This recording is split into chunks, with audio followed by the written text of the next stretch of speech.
So, mindfulness. I just wanted to talk a little about what mindfulness can cover, what are some of the aspects of mindfulness practice, and what it can look like at different times and in different cases. So, one aspect of mindfulness that is more traditional and an important aspect, and at the heart of mindfulness, a lot of the times, is cultivating this present moment awareness.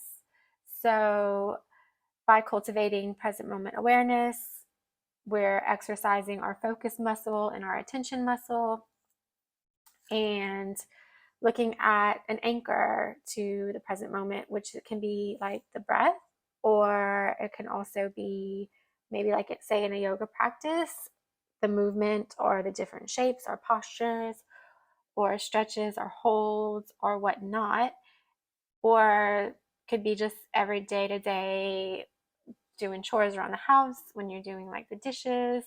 What does the water feel like on the skin? What does it sound like? What's the temperature?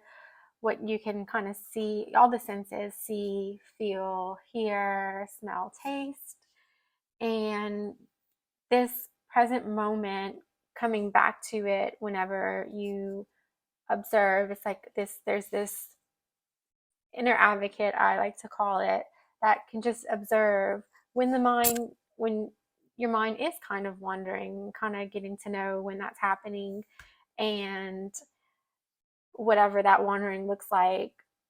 If it's an unhelpful wandering, like let's say something in the past that was like negative, or doesn't have to be like this big T trauma, but it could be like a little T trauma, which I say is just like these negative experiences, or I've heard that said before, or thinking about in the future, like an outcome that you imagine that is kind of scary or whatever, or just a fear that you have in you.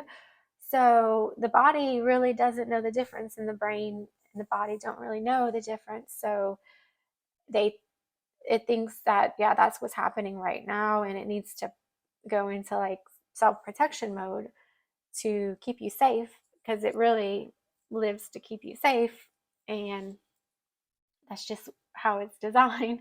And so, yeah, it's just helping the brain and the body to not give that meaning to a thought or a feeling, because they are going to come, and it's working on allowing and accepting that they do, and that you can see it in a different way.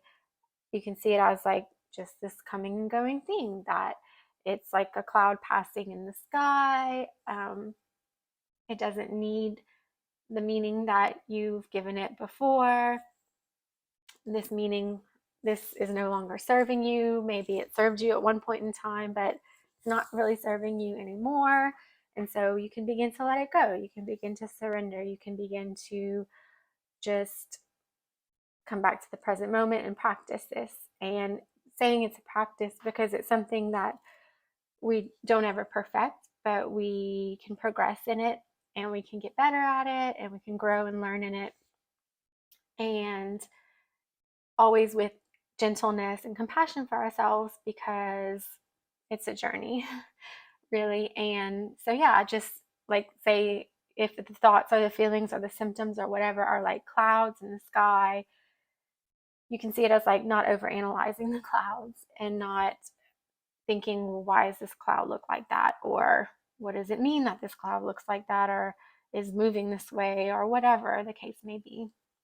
But yeah, just saying, well, it is something that will inevitably pass, and I can go on doing what I'm doing, whether it's a yoga practice, and what your what your anchor is in that present moment, and living your life, going about your day, focusing on something that is important and meaningful to you and your values, and whatnot.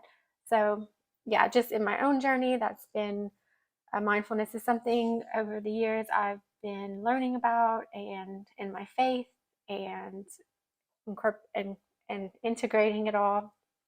with my faith and on my own journey, recovery journey, and everything. So we'll look at some more aspects that I think are worth looking at and exploring in the next few videos.